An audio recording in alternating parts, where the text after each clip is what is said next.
Hello everyone, welcome back to the FWPM platform. मैं नीतू शर्मा आज आप लोगों के सामने ब्रेन चार्जिंग सीरीज का पार्ट 3 लेकर आई हूँ। इससे पहले हम लोग 2 पार्ट कंप्लीट कर चुके हैं, जिसमें हम लोगों ने 30 क्वेश्चंस को डिस्कस किया था।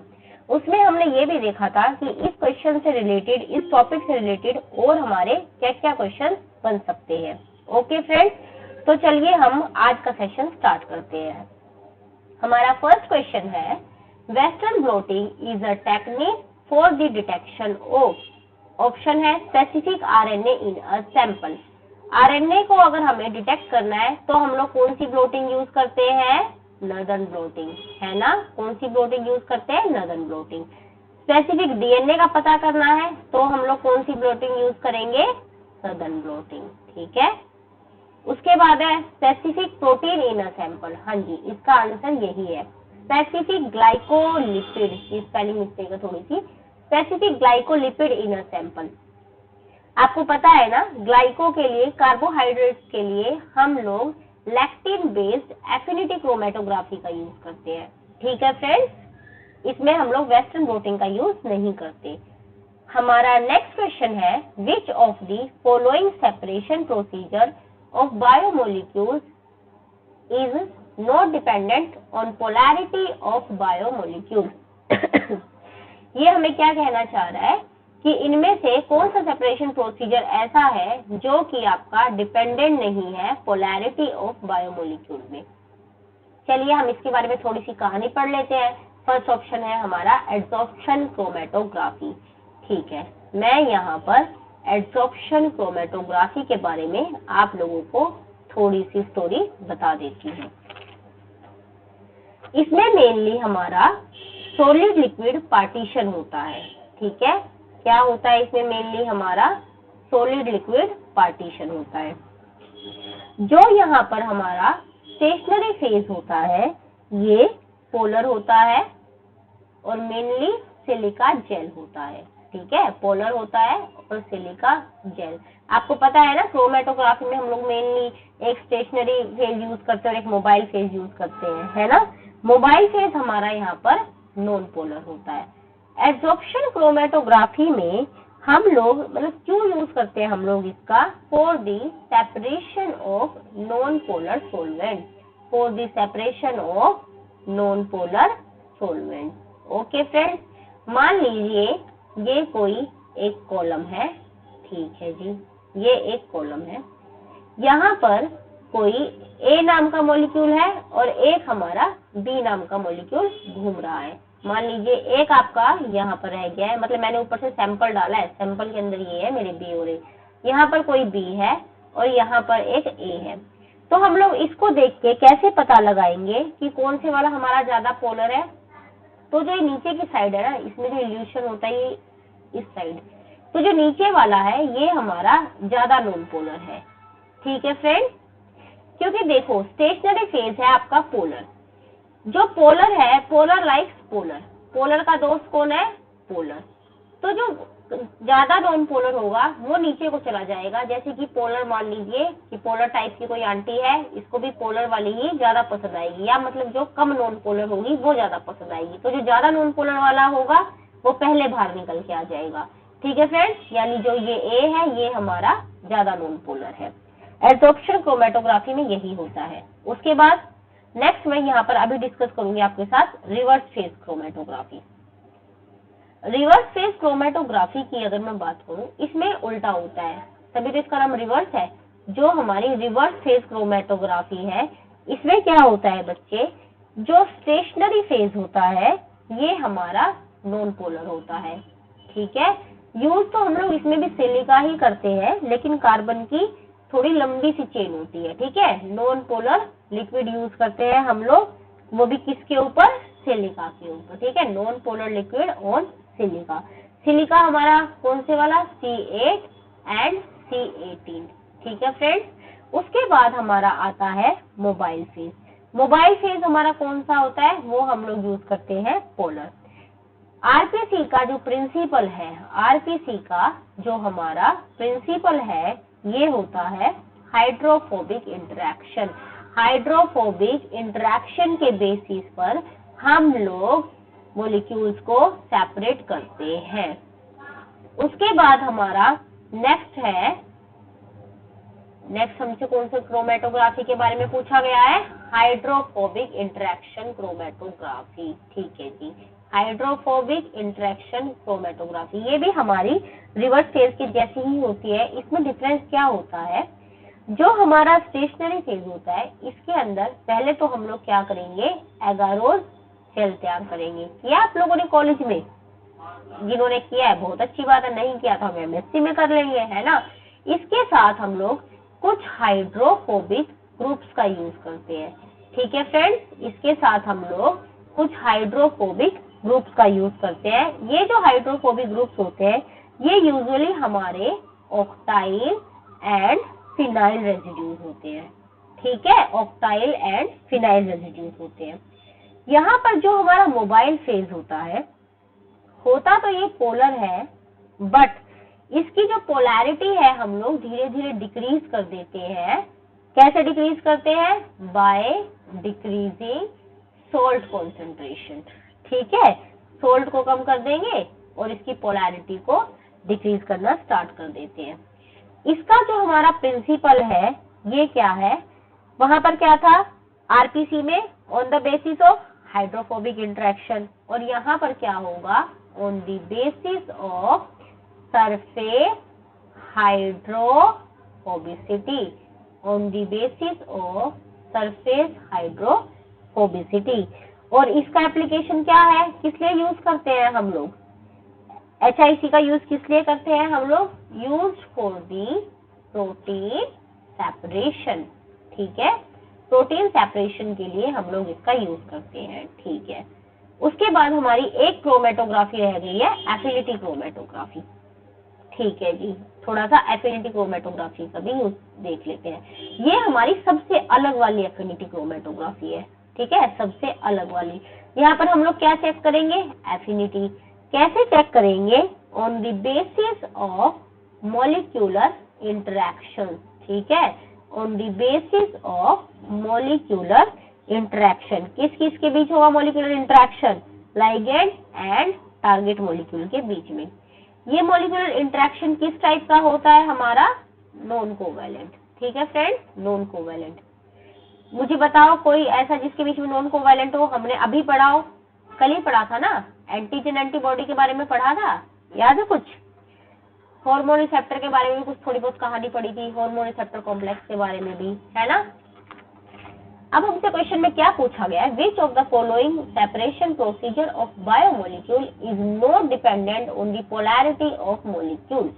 जो कि डिपेंडेंट नहीं है पोलैरिटी ऑफ मॉलिक्यूल में। एडसॉर्प्शन में तो हम लोग पोलैरिटी देख रहे थे, एफिनिटी में हमने कोई पोलैरिटी का जिक्र नहीं किया।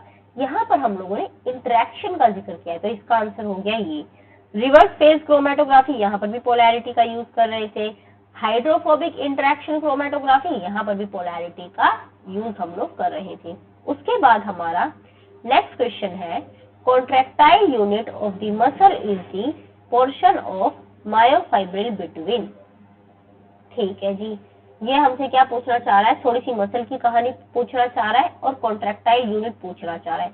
कॉन्ट्रैक्टाइल यूनिट ऑफ मसल किसको बोलते हैं हम लोग? सार्कोमियर को तो नहीं बोलते कहीं?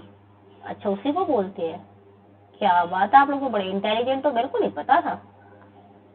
ठीक है, तो हम लोग आ जाते हैं थोड़ा सा कॉन्ट्रैक्टाइल यूनिट के बारे में बात करते हैं कि कहाँ पर होता है। ये मैं ये कहना चाह रहा है कि जो आपका ये कॉन्ट्रैक्टाइल वाली यूनिट है ना, जो सार्कोमियर है, ये है क्या? देखो बच्चे, यहाँ पर मान लो, यहाँ पर जैसे कि हमारा जो स्ट्रक्चर होता है इसका, नेक्स्ट पेज ही लेती हूँ मैं, इधर पूरा बड़ा सा पेज। ठीक है, हम लोगों को ये मेनली हमसे क्या पूछना चाह रहा है? कॉन्ट्रैक्टाइल यूनिट, यानी ये हमसे मेन सार्कोमियर के बारे में पूछना चाह रहा है। ये देखो, यहाँ पर ये है आई लाइन। ठीक है, ये कौन सी वाली लाइन है? आई लाइन। आई लाइन्स को हम लोग क्या बोलते हैं? Isotropic band. यहाँ पर भी क्या है? आई लाइन्स है। ठीक है, यहाँ पर भी क्या है? आई लाइन। ओके जी, मतलब आई लाइन क्या, आई बैंड कहना ज्यादा सही होगा। आई बैंड, आई लाइन नहीं, आई बैंड कहना ज्यादा सही होगा। लाइन थोड़ी है ये तो आपके बैंड्स है। उसके बाद यहाँ पर कौन से वाले बैंड आएंगे? A band. कौन से वाले बैंड है? A band. ओके जी, ए बैंड भी बना देते हैं। ये वाले मेरे जो ऑरेंज वाले हैं ये है मेरे ए बैंड, ठीक है, ये है ए बैंड। यहाँ पर जो आई बैंड है, आई बैंड की क्या खास बात है? जो आई बैंड होते हैं इन्हें हम लोग आइसोट्रोपिक बैंड भी बोलते हैं। आई बैंड को हम लोग आइसोट्रोपिक बैंड भी बोलते हैं। ये किस चीज से बने होते हैं हमारे? ये हमारे मोस्टली एक्टिन प्रोटीन से मिलकर बने होते हैं, ठीक है। ये किससे बनते हैं? एक्टिन प्रोटीन से। और जो ए बैंड होते हैं, जो ए बैंड होते हैं इन्हें हम लोग एनाइसोट्रोपिक बैंड बोलते हैं, ठीक है। ए बैंड को हम लोग क्या बोलेंगे? Anisotropic band. ये किसके मिलके बने होते हैं? ये बनते हैं मायोसिन के। जो आइसोट्रोपिक वाले बैंड हैं ये हमारे थिन होते हैं, ठीक है, पतले पतले होते हैं और लाइट स्टेनिंग होती है इनकी, ठीक है जी। जो ये एनाइसोट्रोपिक है, मायोसिन वाले हैं, एम से मायोसिन, एम से मोटा, यानी कि थिक। ये याद करने का तरीका अगर एग्जाम में भूल जाओ तो, मैंने तो ऐसे ही किया था। थिक एंड डार्क स्टेन होगी, मोटा मोटा है, डार्क स्टेन होगा। अब क्या होता है बच्चे, जब मसल कॉन्ट्रैक्शन होता है ना उस टाइम पर जो ए बैंड्स हैं ये तो आपके स्टेशनरी रहते हैं। ए वाले जो बैंड्स हैं ये तो आपके स्टेशनरी रहेंगे, इनको कोई मतलब नहीं है, ये आराम से यहाँ पर स्टेशनरी रहेंगे। लेकिन जो आई वाले बैंड है ये मूव करना स्टार्ट कर देंगे यहाँ पर। तो कौन से वाले बैंड हमारे छोटे हो जाएंगे? आई वाले ना, आई वाले सरक सरक के थोड़ा सा इधर को आ जाएंगे। उसके बाद अब जैसे ये इधर आ गए, आई बैंड मान लो आ गए यहाँ तक, यहाँ पर मैं कह सकती हूँ I/2 आधा हमारा आई बैंड आ चुका होगा, और यहाँ पर भी आधा आई बैंड आ चुका होगा I/2। ए बैंड मेरे ऐसे के ऐसे हैं। एक बात और बच्चे, पहले मैं आपको ये बता देती हूँ सार्कोमियर किसको बोलते हैं। तो जो हमारा सार्कोमियर है जो हमसे क्वेश्चन में पूछा गया है, ये होता क्या है? I/2, एक I/2 यहाँ का plus A band plus I/2। यानी मैं ये कह सकती हूँ कि इसके पास लाइट और डार्क दोनों टाइप के बैंड्स होंगे, ठीक है। इसके पास लाइट और डार्क दोनों टाइप के बैंड्स होंगे, ठीक है जी।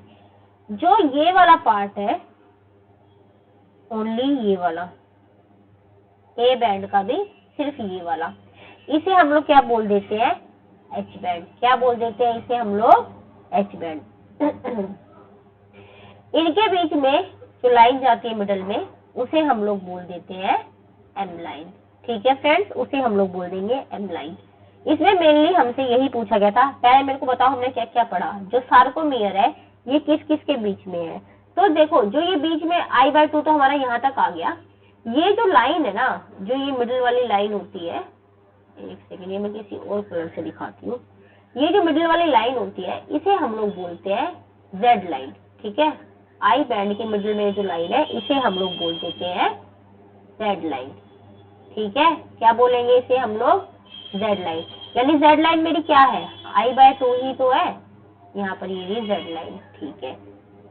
अब हमसे मतलब हमने अभी क्या क्या पढ़ा? सार्कोमियर जो है दो जेड लाइन के बीच में है, हाँ जी, दो जेड लाइन के बीच में है मेरा सार्कोमियर।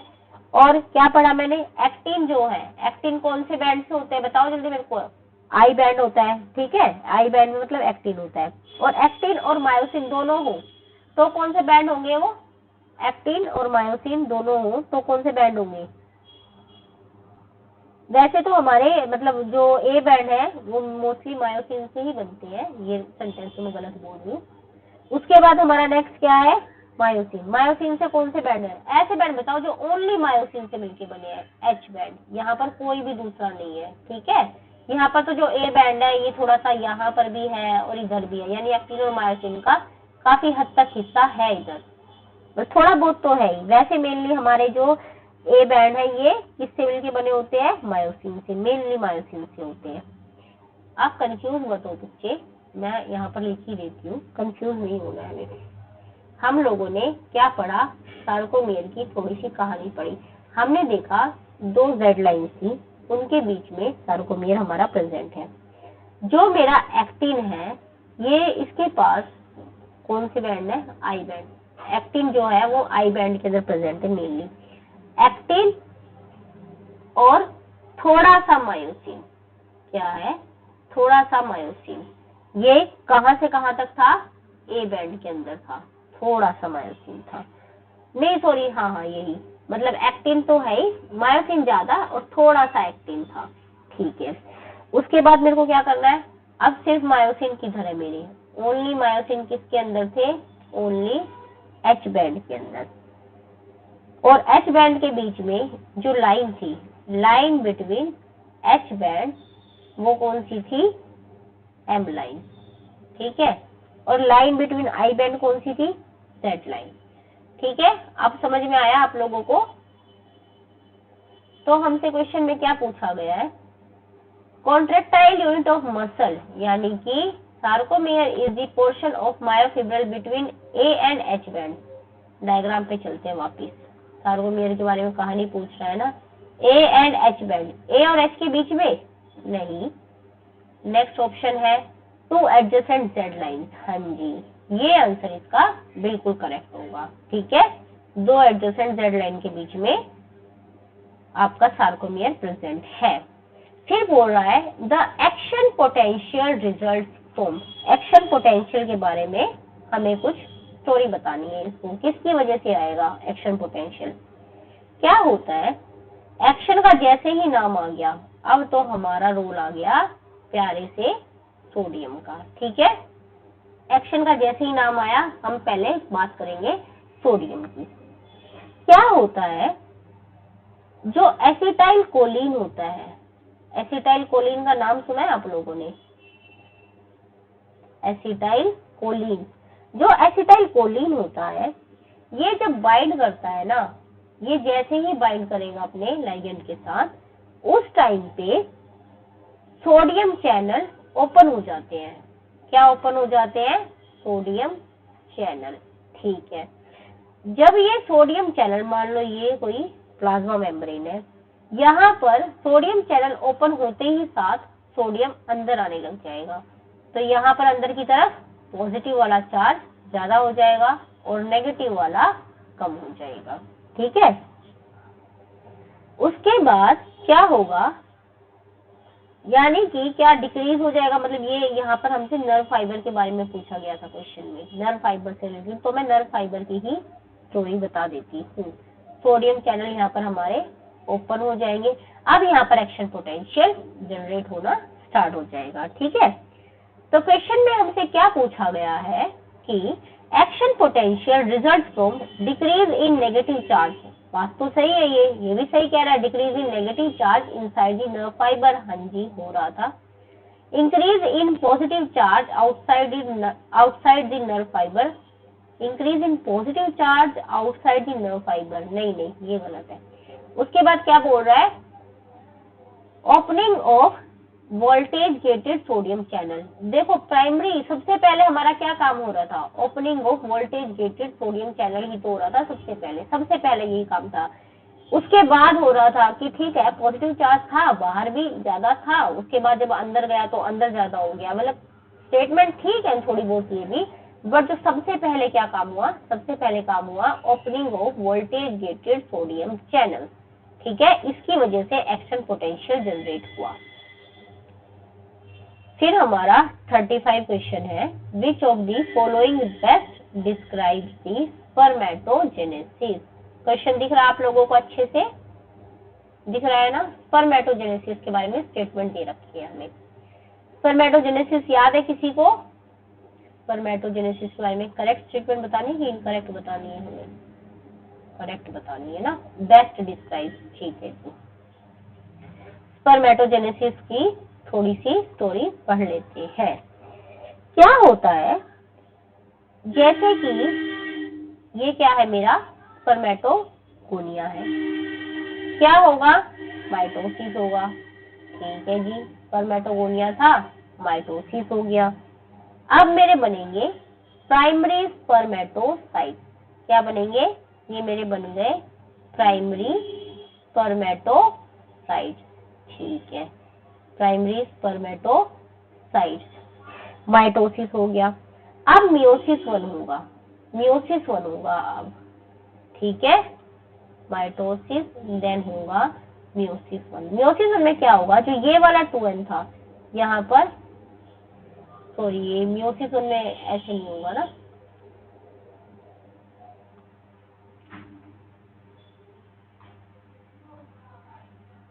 हाँ जी, मियोसिस वन है तो यहाँ पर मियोसिस में क्या होगा? एक 2n का ये वाले n यहाँ से बनेंगे इस वाले के, और क्या बना रही हूँ मैं, 2n से 2n कैसे बनेंगे? एक ही तो n बनेगा ना। कंफ्यूज कर रहे हो आप लोग मुझे, या मैं आपको कंफ्यूज कर रही हूँ? मैं आपको कंफ्यूज कर रही हूँ। हाँ, ये देखो मियोसिस वन में क्या होगा? एक तो यहाँ से ये और एक n मेरा यहाँ से ये बनेगा। ठीक है, और ये क्या हो गए? Secondary spermatocyte. ठीक है, सेकेंडरी स्पर्मेटोसाइट। ठीक है, मियोसिस वन हो चुका है। अब क्या होगा? अब मियोसिस टू कर देते हैं। अब मुझे क्या करना है? मियोसिस टू करना है। अब बनेंगे ना 2n, तो एक इधर, ये वाला इधर, यहाँ से इधर और ये इधर। ये क्या बन गए? स्पर्मेटिड। ये क्या बन गए मेरे? स्पर्मेटिड। उसके बाद इनसे अब बनेंगे स्पर्म। ये बन गए स्पर्म। स्पर्म को एक और नाम देते हैं, क्या देते हैं? स्पर्मेटोजोआ। अब बन गए ये स्पर्म। जो स्पर्मेटिड से लेके और यहाँ तक का जो प्रोसीजर है, इसको हम लोग क्या बोलते हैं? स्पर्मियोजेनेसिस। क्या बोलते हैं इसे हम लोग? स्पर्मियोजेनेसिस। और ये पूरा है स्पर्मेटोजेनेसिस। ठीक है, अब क्वेश्चन पर आते हैं। स्पर्मेटिड अंडरगो मियोसिस, क्या कहना चाह रहा है? Spermatid undergo meiosis to form spermatocyte. Spermatid से स्पर्मेटोसाइट बना रहे हैं? नहीं भाई, स्पर्मेटोसाइट पहले बनेंगे ना, स्पर्मेटिड तो बाद में बनेंगे। उसके बाद बोल रहा है spermatid undergo meiosis to form. पहली बात तो आप हमें सेंटेंस ही गलत बता रहे हो। मियोसिस माइटोसिस हम बाद में देखेंगे भाई, पहले सही स्टेटमेंट तो बताओ। तो स्पर्मेटिड से स्पर्मेटोसाइट नहीं बनेगा। थर्ड स्टेटमेंट देखते हैं। स्पर्मेटोसाइट से स्पर्मेटिड बना, ये कहानी थोड़ी बहुत ठीक लग रही है। उसके बाद क्या कह रहा है? Undergoes mitosis. माइटोसिस तो नहीं हो रहा था, मियोसिस टू हो रहा था, है ना? मियोसिस टू तो हो भी रहा था। देखो इधर स्पर्मेटोसाइट से जब मैं स्पर्मेटिड बना रही थी ये, तो यहाँ पर क्या हो रहा था? मियोसिस टू हो रहा था, ना कि माइटोसिस हो रहा था। तो इसका आंसर क्या हो गया? फिर क्या है? Spermatocyte undergo meiosis, meiosis to form spermatids which develop into spermatozoa. Very good. हाँ, that become fully mature about 2 months. ठीक है, ये पीछे देखो मैं लास्ट में यहाँ पर 2 मंथ दे दिया, 2 डेज दे, कंफ्यूज करने के लिए दे रखा है 2 मंथ्स 2 डेज वगैरह। बाकी तो स्टेटमेंट ही गलत बता रही है, तो इसका आंसर क्या हो गया? Fourth statement. उसके बाद हमारा नेक्स्ट क्वेश्चन है, which prokaryotic DNA polymerase has 5 prime to 3 prime exonuclease activity? ठीक है, और 3 prime to 5 prime exonuclease activity. 3 prime to 5 prime exonuclease activity का एक और नाम होता है, याद है किसी को? Proof reading activity. ठीक है, प्रूफ रीडिंग एक्टिविटी में क्या होता है? चेक करता है ना कि कहीं कुछ गलत तो नहीं लग गया है कोई न्यूक्लियोटाइड। और 5 prime to 3 prime exonuclease activity होती है। ठीक है, ये किसमें होती है? दोनों की दोनों डीएनए पॉलीमरेज 1 के अंदर। इसीलिए तो इसके बाद ही तो कोनबर्ग एंजाइम बनाया गया डीएनए पॉलीमरेज 1 से, क्योंकि हमें उसके अंदर 5 prime to 3 prime exonuclease activity नहीं चाहिए थी, है ना? बट डीएनए पॉलीमरेज 1 में तो होती है, तो इसका आंसर तो सीधा सीधा निकल गया कि 5 prime to 3 prime exonuclease activity DNA polymerase 1 में होती है, और प्रूफ रीडिंग एक्टिविटी ये भी डीएनए पॉलीमरेज 1 के पास होती है। ठीक है, इसका तो फर्स्ट ऑप्शन ही हमारा सही हो गया। Which of the following carries deoxygenated blood? याद आप लोगों को कुछ पहले मेरे को ये बताओ, कैरोटिड आर्टरी जो होती है ये क्या करती है, क्या कैरी करती है, carry blood and oxygen to, कहां पर लेके जाएगी, ब्रेन के पास, है ना, ये ब्रेन के पास लेके जाएगी। पल्मोनरी आर्टरी क्या करती है, ब्लड लेगी, कहां से ब्लड लेगी, आपके राइट साइड ऑफ हार्ट से, ठीक है, हार्ट से ब्लड लेगी राइट साइड से, और किसको दे देगी ले जाके, लंग्स को, ठीक है। पल्मोनरी वेन बिल्कुल अपोजिट है इसके, इसका काम क्या है, ऑक्सीजनेटेड ब्लड को लेगी और उसके बाद इसे किसको दे देगी, वापस हार्ट को दे देगी, लंग्स टू हार्ट, ठीक है, लंग्स टू हार्ट। और ये तो हमारी मेन आर्टरी है ना, किस चीज की मेन आर्टरी है वैसे, ये main artery that carries blood away from our heart to rest of our body, है ना। कहां से लेगी ब्लड, मतलब हार्ट से ब्लड लेके जाएगी ये, और कहां पर, जितनी भी बॉडी है वहां पर पहुंचा देगी। अब क्वेश्चन हमसे ये नहीं पूछा कि इसका क्या काम है, ये हमसे पूछ रहा है डीऑक्सीजनेटेड ब्लड किस किस में होता है।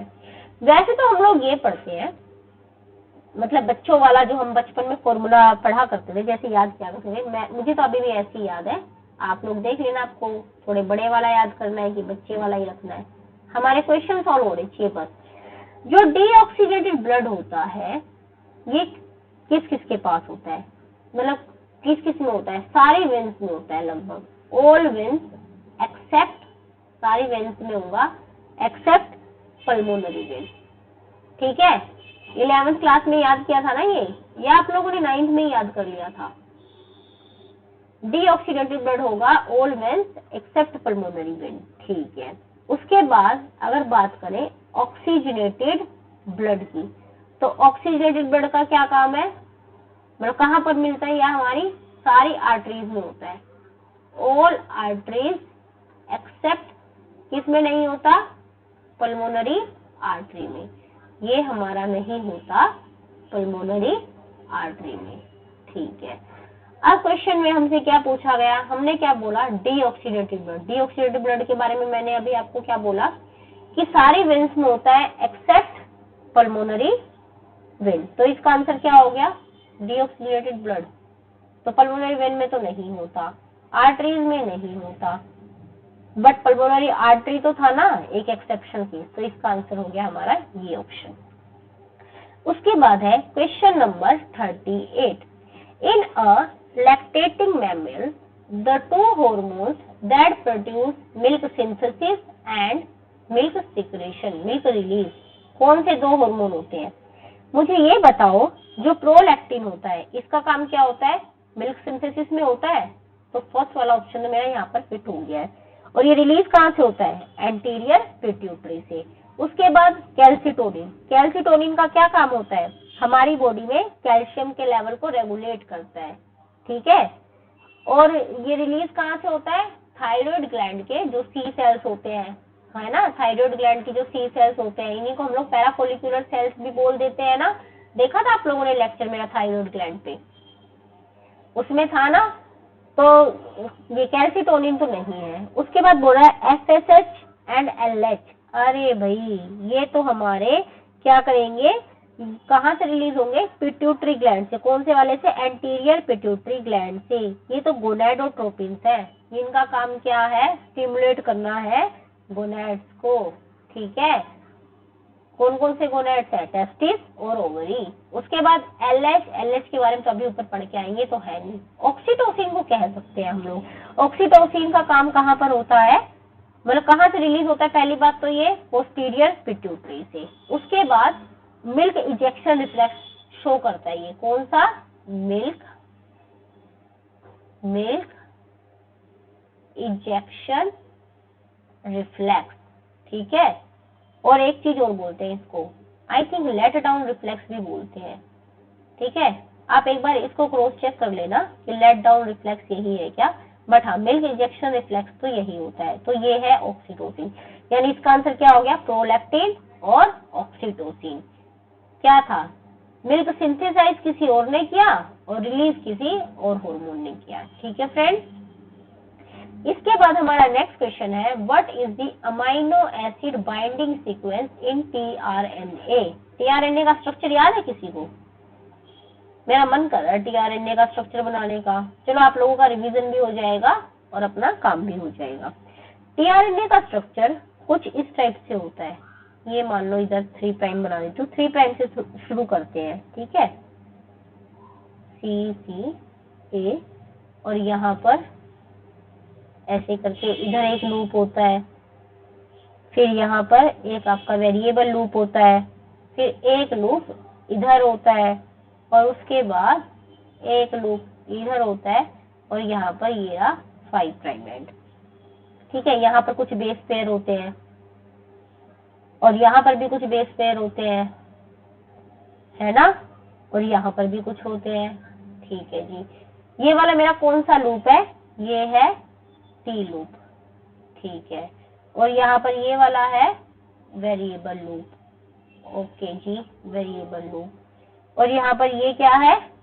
ये इस साइड वाला ये है डी लूप। इसको हम लोग क्या बोलते हैं? जो ये वाला है, ये है हमारा एक्सेप्टर आर्म। ठीक है, टीआरएनए का स्ट्रक्चर पढ़ लिया हम लोगों ने पूरा।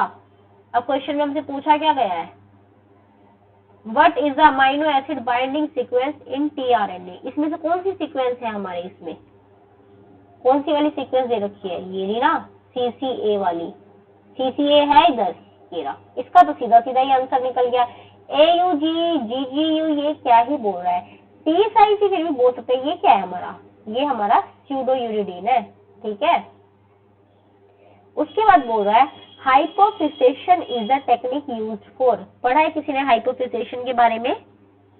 हाइपोफिसेशन इंड्यूस्ड ब्रीडिंग के लिए ही यूज किया जाता है। ठीक है, और किसमें करते हैं हम लोग? फिशेज में। किसमें करते हैं? फिशेज के अंदर। कैसे करते हैं? कैसे करते हैं? पिट्यूटरी ग्लैंड, जो हमारा पिट्यूटरी ग्लैंड है, पिट्यूटरी ग्लैंड का कुछ एक्सट्रैक्ट लेते हैं, पिट्यूटरी ग्लैंड का कुछ एक्सट्रैक्ट लेते हैं और वो इंजेक्ट कर देते हैं इधर। इस एक्सट्रैक्ट को इंजेक्ट कर दिया, इससे क्या फायदा होगा? अगर ये इंजेक्ट कर दिया तो इससे क्या फायदा होगा? क्या करेगा ये? ओवरीज और टेस्टिस के ऊपर, ओवरीज और टेस्टिस के ऊपर डायरेक्ट एक्ट करेगा, है ना। क्यों? क्योंकि इसके पास क्या है? LH और FSH। फिर क्या होगा? ओवरीज क्या रिलीज कर देगा? एस्ट्रोजन और प्रोजेस्टेरोन, है ना। और टेस्टिस, ये कौन से वाला हार्मोन रिलीज कर देगा? टेस्टोस्टेरोन। ठीक है, तो इंड्यूस ब्रीडिंग ऐसे हो गई। अब आराम से ब्रीडिंग हो जाएगी ना। ठीक है जी। लैग कल्चर में क्या होता है? क्या होता है? मैनेजमेंट एंड रियरिंग ऑफ कौन से इंसेक्ट? Lag insect. ठीक है, लैग इंसेक्ट। एपीकल्चर, मधुमक्खी, है ना, बी कीपिंग वगैरह आएगी इसके अंदर। और सेरिकल्चर, सेरिकल्चर हमारे प्यारे से सिल्क वर्म आएंगे क्या इसके अंदर? सिल्क फार्मिंग होगी ना। हाँ जी, सिल्क फार्मिंग होगी यहाँ पर। ठीक है जी। उसके बाद question number 41, during transcription which strand of DNA serves as a sense strand. याद है किसी को सेंस स्ट्रैंड और एंटी सेंस स्ट्रैंड वगैरह? कौन से वाला किसकी तरह काम करेगा? मैं बताती हूँ। जैसे मान लो ये आपके 2 स्ट्रैंड है, ठीक है, इसको मैं मानती हूँ, नीचे वाले को मैं मान लेती हूँ ये मेरा क्या है? कोडिंग स्ट्रैंड है। कौन सा स्ट्रैंड है? ये मेरा कोडिंग स्ट्रैंड है। कोडिंग स्ट्रैंड की डायरेक्शन क्या होती है? सॉरी, कोडिंग नहीं, ये मेरा टेम्पलेट स्ट्रैंड बना देती हूँ मैं। टेम्पलेट की जरूरत है ना मुझे, अभी कोडिंग नहीं, पहले मैं टेम्पलेट की बात करूंगी। ये मेरा है टेम्पलेट स्ट्रैंड। टेम्पलेट स्ट्रैंड की क्या होती है? 3 प्राइम और यहाँ पर 5 प्राइम बना दूं। ठीक है जी, बना देते हैं। ये टेम्पलेट है, तो यहाँ पर जो मेरा RNA बनेगा, यहाँ पर जो RNA बनेगा ये किससे मिलेगा? सेम एज सीक्वेंस ऑफ, अब यहाँ पर जो ऊपर वाला स्ट्रैंड है, जो ये ऊपर वाला स्ट्रैंड है, इससे इसकी सीक्वेंस मिलती होगी। ये मेरा कौन से वाला है? नॉन टेम्पलेट वाला स्ट्रैंड। ठीक है, ये कौन सा है? Non template strand. Template strand से जो भी मैंने आरएनए बनाया उसकी सीक्वेंस नॉन टेम्पलेट स्ट्रैंड से मिलती होगी, ठीक है। और इसको हम लोग एक और बोलते हैं, क्या क्या नाम होते हैं इसके, नॉन टेम्पलेट स्ट्रैंड के क्या नाम होते हैं, सेंस स्ट्रैंड, है ना। और क्या नाम होता है इसका, और क्या होता है, कोडिंग स्ट्रैंड। कोडिंग स्ट्रैंड भी इसी को बोलते हैं ना, ठीक है जी। टेम्पलेट स्ट्रैंड का क्या नाम होता है, इसका उल्टा कर दो, एंटी सेंस स्ट्रैंड कर दो, ठीक है। एंटी सेंस स्ट्रैंड हो गया एक तो इसका नाम। और क्या नाम हो गया इसका, नॉन कोडिंग स्ट्रैंड, ठीक है फ्रेंड्स, नॉन कोडिंग स्ट्रैंड। और जो ऊपर वाला स्ट्रैंड है इसकी क्या डायरेक्शन थी, यहाँ पर 5 प्राइम बना देती हूँ और यहाँ पर 3 प्राइम बना देती हूँ। कंफ्यूज मत हो ना, इसको याद करने का एक तरीका बताऊँ आप लोगों को, CNS याद कर लेना, ठीक है। C से मेरा हो गया कोडिंग स्ट्रैंड, N से मेरा हो गया नॉन टेम्पलेट, N से हो गया नॉन टेम्पलेट और S से हो गया सेंस स्ट्रैंड, ठीक है। इतना याद कर लेना, एग्जाम में इससे रिलेटेड क्वेश्चन गलत नहीं करके आओगे, ये मेरी गारंटी है, ठीक है। बस इसको अच्छे से पढ़ के चले जाना। मॉलिक्यूलर बायोलॉजी इंपॉर्टेंट टॉपिक है ना हमारा। फिर है क्वेश्चन नंबर, पहले मैं ये सोल्व तो करूँ। तो 41 में क्या पूछ रहा है, कौन से वाला स्ट्रैंड ऐसा है जो कि सेंस स्ट्रैंड की तरह काम करता है। मैंने सेंस वाले में आपको क्या क्या कहानी बताई, नॉन टेम्पलेट और कोडिंग, यही तो नहीं लिखा इसने, कहाँ पर है, नॉन टेम्पलेट और कोडिंग, ये रहा नॉन टेम्पलेट कोडिंग, इसका आंसर हो गया ये वाला option, B option. Question number 42, vomit centre is located in, सबको पता है इसका आंसर तो, मेडुला ऑब्लंगेटा। पोन्स में कौन सा सेंटर होता है, याद है आप लोगों को कुछ, न्यूमोटैक्सिक सेंटर का नाम पढ़ा है, न्यूमोटैक्सिक सेंटर पढ़ा है आप लोगों ने, न्यूमोटैक्सिक सेंटर का नाम, क्या काम करता है ये, न्यूमोटैक्सिक सेंटर पे क्या होता है, इनहेलेशन और एक्सहेलेशन के बीच जो चेंज होता है उसको रेगुलेट करता है, ठीक है। ये वाला काम हमारा कहाँ पर होगा, पोन्स के अंदर होगा, ठीक है फ्रेंड्स। उसके बाद मेरा नेक्स्ट क्वेश्चन है, 2 dimensional gel electrophoresis is a technique for separating proteins based on, यानी 2D के बारे में बात कर रहा है। ये मैं आप लोगों को लिख के समझाती हूँ, आपका एक और जेल इलेक्ट्रोफोरेसिस का रिवाइज हो जाएगा। ये कौन सी वाली बोल रहा है, 2D जेल इलेक्ट्रोफोरेसिस, ठीक है। इसके नाम से ही पता चल रहा है 2D का नाम है 2 डायमेंशन, यानी 2 डायमेंशन के बेसिस के ऊपर चेंज होगा।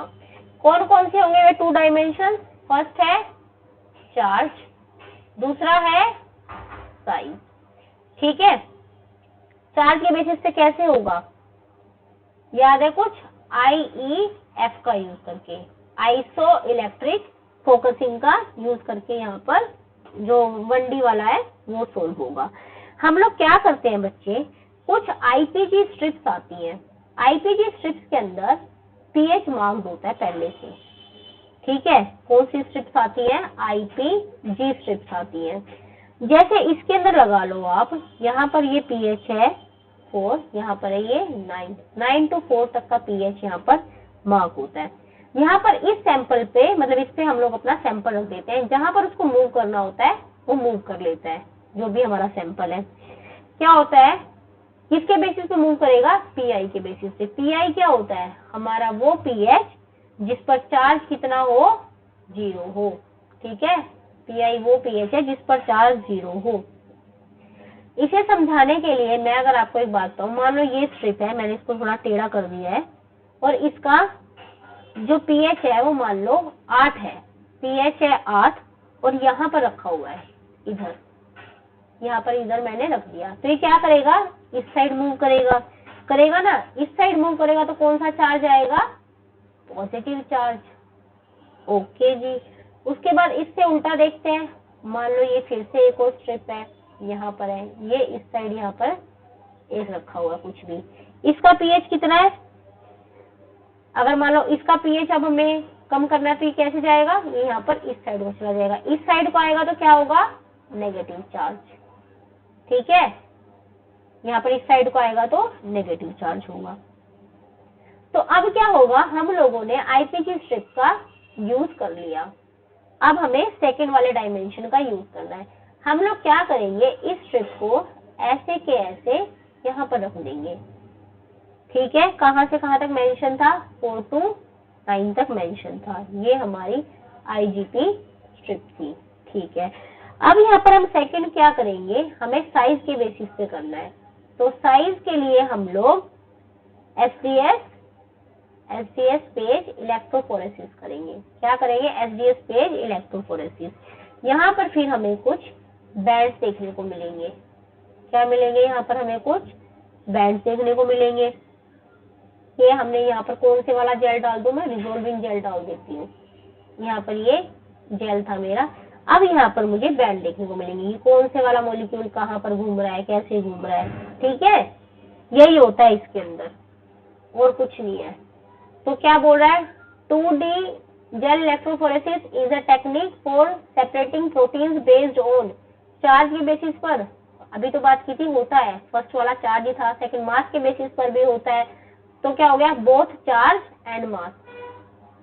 पीआई वैल्यूज के ऊपर नहीं होता, पीआई वैल्यूज की वजह से तो हमें सिर्फ चार्ज पता लगेगा, ऐसा थोड़ी कि इसका पीआई ज्यादा है कम है तो उसके बेसिस पे हम लोग कर लेंगे, ठीक है फ्रेंड्स। उसके बाद नेक्स्ट क्वेश्चन है, which of the following compound mimics amino acyl tRNA. इसके इनिबिटर्स अच्छे से करके चले जाना बच्चे, ट्रांसक्रिप्शन के, रेप्लिकेशन के और ट्रांसलेशन के, ये बहुत अच्छे से करके चले जाना, मेरे हिसाब से इंपॉर्टेंट है। तो इसका आंसर क्या है, प्यूरोमाइसिन। क्या करता है, मिमिक करता है अमाइनो एसाइल टीआरएनए को और ब्लॉक करता है प्रोटीन सिंथेसिस को, ठीक है। उसके बाद नेक्स्ट ऑप्शन है, वो तो आपको पता ही होना चाहिए तभी होगा। नेक्स्ट क्वेश्चन है, the growth of new endometrium layer in the uterus every month is driven by increasing level of. कौन सा हार्मोन होता है इसमें, कौन से वाला होता है, 17 बीटा ईस्ट्राडायोल। याद आया कुछ, कौन सा है ये, ईस्ट्रोजन, ठीक है। कौन सा है ये, ईस्ट्रोजन। कैसे होगा ये इंक्रीज, जब एफएसएच रिसेप्टर्स जो है, एफएसएच रिसेप्टर्स का अप रेगुलेशन होगा, एफएसएच रिसेप्टर्स का अप रेगुलेशन होगा, कहां पर, फॉलिकल के अंदर, तो बीटा ईस्ट्राडायोल बनना स्टार्ट हो जाएगा, ठीक है, जो कि क्या है, हमारा एक ईस्ट्रोजन हार्मोन का ही, मतलब ईस्ट्रोजन हार्मोन की ही फॉर्म है। तो क्या बोल रहा है, growth of a new endometrium layer in the uterus every month is driven by increasing level of oestrogen. Oestrogen ही तो होगा इसका आंसर। ओके, आज का सेशन यहीं पर करते हैं, कल फिर मिलेंगे। Thank you so much friends. अगर आपको हमारा लेक्चर पसंद आया हो तो लाइक जरूर करना, आपकी लाइक से क्या है, हम मोटिवेट होते हैं, है ना। Okay, bye bye.